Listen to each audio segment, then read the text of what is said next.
चलो भाई। हेलो दोस्तों, एक बार फिर से स्वागत है आपके चैनल ओनली वन होप में। मेरा नाम है सूरज सोनी और शुरू करते हैं आज का वीडियो। तो आज का वीडियो है बच्चों अर्थमेटिक प्रोग्रेशन के ऊपर। तो एक बच्चे ने कमेंट में बोला था सर अर्थमेटिक के ऊपर वीडियो बना दो, तो मैं लेके आ गया अर्थमेटिक के ऊपर वीडियो। तो अर्थमेटिक को ना बच्चों हम प्यार से एपी के नाम से जानते हैं। किसके नाम से जानते हैं? एपी। क्या होता है एपी? अब ये कुछ नया चैप्टर नहीं है, ये आप बचपन से करते हुए आ रहे हो एपी। बस आज नाम सुन लिया एपी होता है। जैसे आपने क्या बचपन में पहाड़े पढ़े, पहाड़े टेबल्स, जैसे मैंने लिखा 4, 8, 12, 16, चलते चलते चलते 40, 4 का टेबल लिखते थे हम। तो ये जो 4 का टेबल है ये एपी तो है? मैं तो कुछ और ही समझ रहा था। अगर मैंने 8 में से 4 को माइनस करा, मेरा आंसर क्या आएगा? 4। 12 में से 8 को माइनस करा, आंसर क्या आएगा? 4। 16 में से 12 को माइनस किया, आंसर क्या आएगा? 4। तो वो सीरीज जिसका डिफरेंस सेम होता है, मतलब जिसका अंतर सेम होता है, उस सीरीज को एपी कहते हैं। मतलब जिसका डिफरेंस क्या होता है? सेम होता है, उस सीरीज को एपी कहा जाता है। तो इस सीरीज का नाम क्या पड़ जाएगा? एपी। खत्म। वो सीरीज जिसका डिफरेंस सेम होता है उसको एपी कहा जाता है। तो एपी में बस इतनी नहीं समझनी, इसकी गणित भी समझनी है पीछे की, इसके पीछे की गणित क्या होती है। तो इतना समझ आया एपी का मोटे मोटे तौर पे एपी किसे कहते हैं? जिनका डिफरेंस, और मैथ में क्या लिखा जाता है? कॉमन डिफरेंस, है ना। कॉमन डिफरेंस जिसका सेम होता है, इसको हम डी से डिनोट करते हैं, है ना। जिस सीरीज का डी सेम होता है उसको हम क्या बोलते हैं? एपी बोलते हैं। तो इसके थोड़ा इसकी मैथ को समझ लेते हैं। जब तक आपको नोट करना हो तो नोट कर लो। अच्छा देखो, एपी ना बच्चों हमारी कुछ इस तरीके की होती है। एपी जो होती है वो हमारी कुछ इस तरीके की होती है। A1, A2, A3, A4, A5, चलते चलते चलते चलते AN, है ना। इसके नाम को समझो। पहले वाले को बोलते हैं फर्स्ट टर्म, दूसरे वाले को बोलते हैं सेकंड टर्म,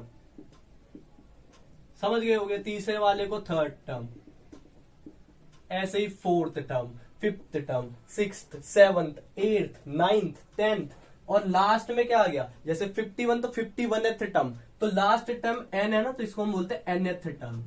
क्या बोलते हैं? nth देख के डरना मत। nth क्या होता है? कोई सा भी टर्म, मतलब एंड का, जो हमें नहीं पता उसको क्या बोलते हैं? nth term. अब आपको समझना, A1 को हम A कहते हैं, A2 को कहते हैं हम A+D, A3 को बोलते हैं हम A+2D, A4 को बोलते हैं A+3D। तो अगर आप एक लॉजिक समझो, यहां पे जो नंबर यहां पे लिखा हुआ है, यहां पे उसका एक छोटा लिखा हुआ है। अगर यहाँ 4 है तो यहाँ 3 है, यहाँ 3 है तो यहाँ 2 है। तो अगर आपसे बोलूं क्या A59 आप लिख सकते हो? आप आराम से लिख सकते हो। क्या A+ यहां पे जो भी लिखा है यहां पे उसका एक छोटा लिख दो, ठीक है। A59 A+58D। जैसे अगर मैं आपसे बोलूं A62 क्या होगा? तो A62 होगा A+61D। तो मुबारक हो, आपको एपी लिखनी आ गई है कि कैसे लिखा जाता है किसी भी टर्म को, कि जो भी यहां लिखा हुआ है उससे एक कम डी के साथ लिख देना।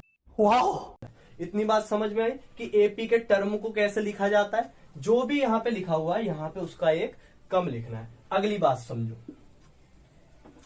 आपको स्टार्टिंग में मैंने बोला था एपी उसे कहते हैं जिसका डिफरेंस सेम होता है। यानी कि मेरा, अगर मैं A2 में से A1 को माइनस करूंगा, या फिर A3 में से A2 को माइनस करूंगा, या फिर A4 में से A3 को माइनस करूंगा, हर बार बाद वाले में से पहले वाले को माइनस करने पे हमारा आंसर सेम आएगा। अगर सेम नहीं आएगा तो वो सीरीज जो है वो एपी नहीं कहलाएगी। अगर सेम आ रहा है तभी एपी कहलाएगी, अदरवाइज एपी नहीं कहलाएगी। दूसरी बात समझो, जैसे मैंने आपको बताया था कि अगर मेरे को कोई सा भी टर्म लिखना है, फॉर एग्जाम्पल मेरे को लिखना है A67, तो इसको क्या लिखेंगे? A+66D, है ना। जो भी यहां लिखा हुआ है यहां पे उसका एक छोटा नंबर। अब आपको एक चीज समझनी है कि अगर मेरे को दुनिया का कोई सा भी टर्म निकालना है तो मेरे को दो चीज पता चल जाए। पहला तो पता चल जाए कि पहला टर्म कौन सा है, पहला मैंने बोला था ना A1 को A कहते हैं, और दूसरी चीज पता चल जाए उन दोनों का डिफरेंस कितना है, मैं कोई सा भी टर्म निकाल के बता सकता हूं।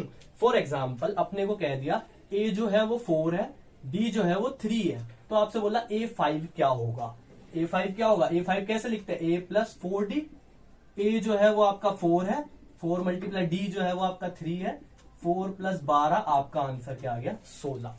तो आपने A और D की मदद से आपने फिफ्थ टर्म बता दी। तो आप ऐसे कोई सा भी टर्म बता सकते हो, आपको सिर्फ दो चीज की जरूरत है, A और D।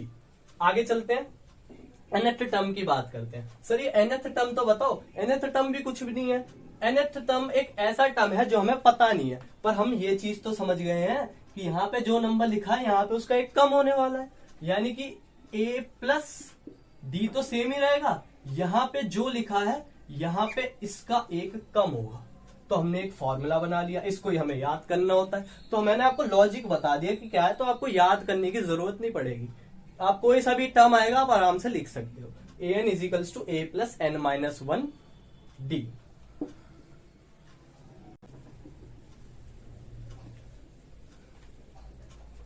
चलो फिर, अगर आपको ये वाली सारी चीजें समझ आ गई है तो आप इस क्वेश्चन को आप बहुत ही आराम से कर सकते हो।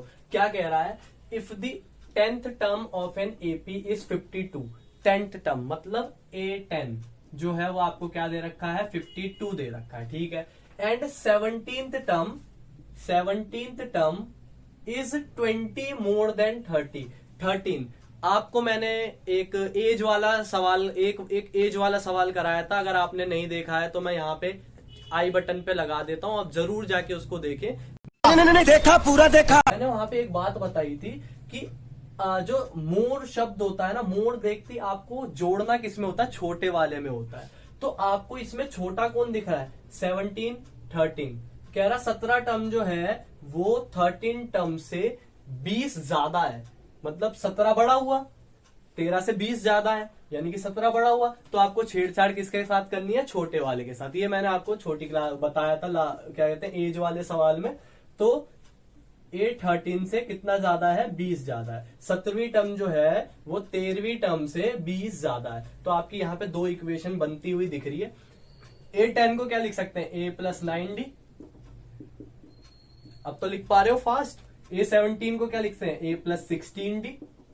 A13 को क्या लिख सकते हैं A प्लस 12D प्लस 30, ठीक है। A से A कट गया, आपकी इक्वेशन क्या आ रही है D 16D। ये इधर जाके क्या हो जाएगा माइनस का, जो चीज प्लस की होती है इधर जाके माइनस की, माइनस कर देंगे आ जाएगा 4D। और D की वैल्यू आप देख पा रहे हो, ये मल्टीप्लाई में नीचे जाके डिवाइड में 5 आ रही है। D की वैल्यू क्या आ रही है 5। इसको आप इसमें डाल दोगे, आपको किसकी वैल्यू पता चल जाएगी A की। जैसे मैंने लिख दिया इसको फर्स्ट इक्वेशन, और मैंने कह दिया put D is equals to 5, इसको बोल देते हैं second equation. Put D is equals to 5 in equation second. तो A प्लस 9 5 रख देंगे, A is equals to 52 minus 35, आपका आंसर 17।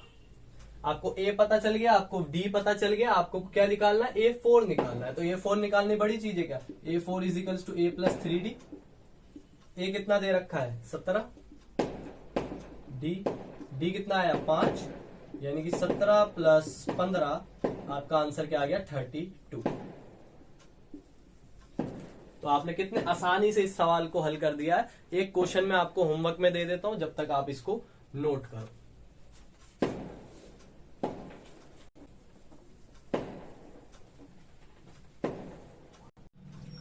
तो बच्चों ये क्वेश्चन आपको प्रैक्टिस में करना है, तो इस प्रैक्टिस क्वेश्चन को एक बार मैं बता देता हूं क्या कह रहा है। The sum of fifth term and 9th term of the AP is 72, मतलब फिफ्थ टर्म को और 9th टर्म को जोड़ने पे आपका आंसर 72 आ रहा है। एक चीज ये दे रखी है। दूसरी चीज क्या बोल रहा है, the sum of 7th term and 12th term, वो आपको 97 दे रखा है, मतलब 7th टर्म को और 12th टर्म को जोड़ने पे आपका आंसर क्या आ रहा है 97।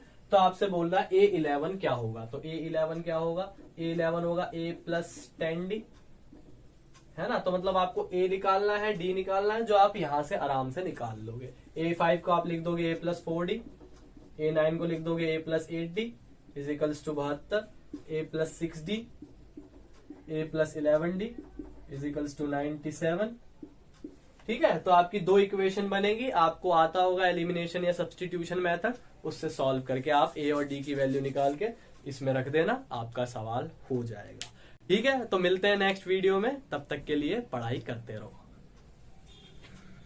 आपके सामने एक बड़ा सा रेड बटन है,